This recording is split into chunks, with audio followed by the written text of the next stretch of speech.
El Ministerio Internacional Nueva Vida en Cristo presenta Momentos de Reflexión, un mensaje para su vida diaria, con el pastor Misael Ocampo Rivera. Bienvenidos.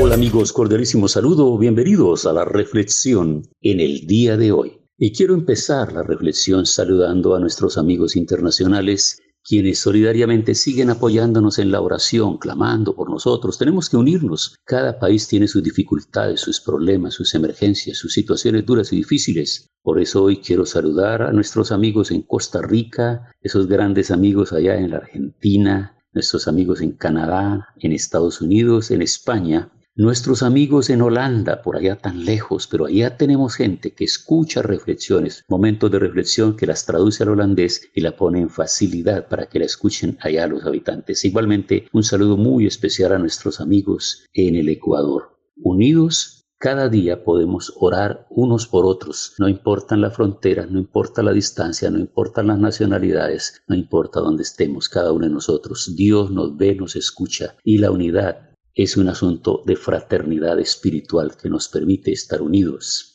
Así que bienvenidos en el día de hoy a esta reflexión y pasamos a estudiar el Salmo capítulo 15. Este Salmo capítulo 15 es muy interesante, en tanto que el Salmo 14 se concentra en el camino de los malos, el Salmo 15 lo hace en el camino del justo. Es decir, que podemos establecer un parangón, una comparación, un paralelo y nos vamos a dar cuenta de la diferencia entre unos y otros. El pecador salvado es descrito como exhibiendo indicaciones de integridad ética. Estas características alternan en tripletas de descripciones positivas y negativas. Todo el Salmo se despliega mediante un dispositivo de preguntas y respuestas y desde luego que puede ser considerado como la sesión concluyente de preguntas y respuestas. Con su concentración en la responsabilidad moral, el Salmo ofrece una secuencia de respuestas a la pregunta de ¿cuál es la adoración aceptable? Jehová, ¿quién habitará en tu tabernáculo? ¿Quién morará en tu monte santo? El que anda en integridad y hace justicia y habla verdad en su corazón. Ahora bien, recordemos que el pueblo de Israel durante el transcurso del desierto tenía un tabernáculo que era una tienda donde entraban los sacerdotes, el sumo sacerdote en el lugar santísimo, el pueblo por los lados en que era asignado para que estuvieran hombres y mujeres.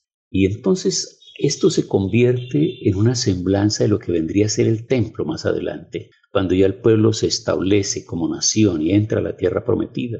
Después de un tiempo, después del primer reinado, que es el reinado de Saúl, todavía sigue el tabernáculo. Luego asume David, y David siente en su corazón dolor, vergüenza y pena, porque él tiene un palacio. Él como rey ha construido un palacio, mientras que la presencia de Dios, representada en el arca, todavía estaba en un tabernáculo, en una tienda.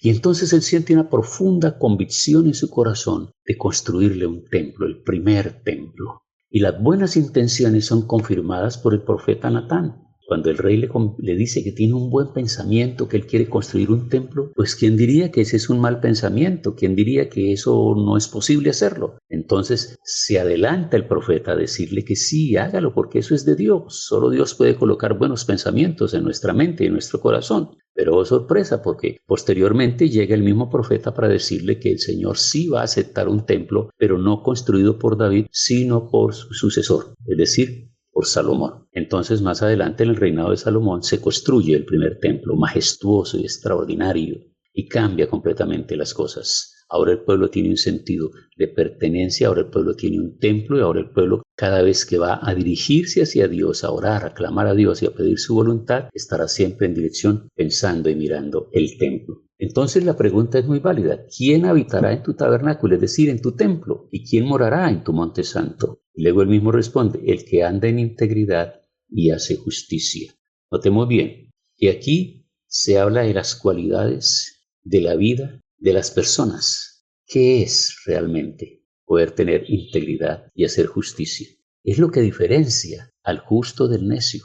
Porque el necio, obviamente, si ya lo vimos en el Salmo anterior que dice, en su corazón dice que no hay Dios, entonces, ¿qué limitación tiene? ¿Qué le va a interesar una vida moral, una vida espiritual, una vida de agradecimiento, una vida de acercamiento, una vida de entrega, para nada.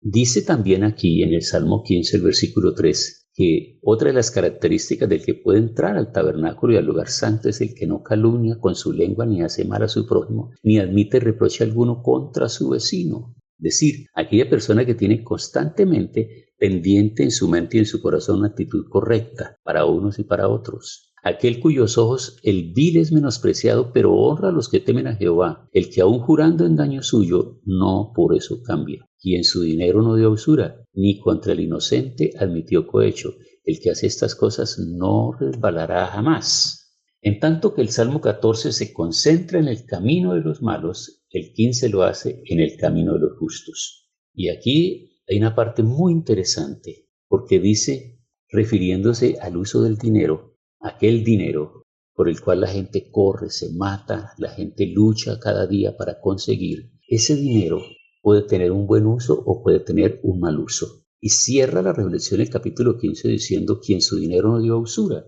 Entonces, las tasas de interés llegaban hasta el 50%, pero la ley de Dios imponía unas reglas estrictas a los préstamos y a los créditos. Y cuando nosotros leemos en Deuteronomio capítulo 23, versos 19 y 20, al pueblo de Dios no se le era autorizado cobrarle interés a sus propios hermanos. Tenía que prestar su dinero, pero no prestarlo a interés. Ahora, ¿cuántas veces nosotros encontramos que hay gente que dice ser temerosa de Dios y está cobrando intereses tan altos, una usura desmedida? Cuidado con eso. Al Señor no le agrada esa riqueza que se obtiene de esa manera, explotando la necesidad del pobre, porque obviamente quien está en angustia y necesidad es el que busca ese dinero. Entonces, notemos que no podemos tener las manos manchadas tratando de levantarlas y agradar a Dios y levantarle aplausos y bendecir su nombre y ser a la vez de los que estamos poniendo la mano en el cuello del que lo necesita para apretarlo con esos intereses injustos. Tiempo para que oremos, para que reflexionemos, para que pensemos y hagamos mejor las cosas. Señor, gracias. Gracias por tu palabra, porque ella es un manual de vida que nos enseña en todas las direcciones y conductas morales, espirituales, sociales, económicas y éticas que debemos tener. Gracias en el nombre de Jesús. Amén. Hemos disfrutado de un gran momento de reflexión con el pastor Misael Ocampo Rivera. Un mensaje lleno de amor, esperanza y felicidad para tu vida. Los invitamos a compartir este mensaje con sus amistades y en sus redes sociales. Búsquenos en YouTube y Facebook como Ministerio Internacional Nueva Vida en Cristo y en Instagram como @MIinternacional Nueva Vida. Momentos de reflexión.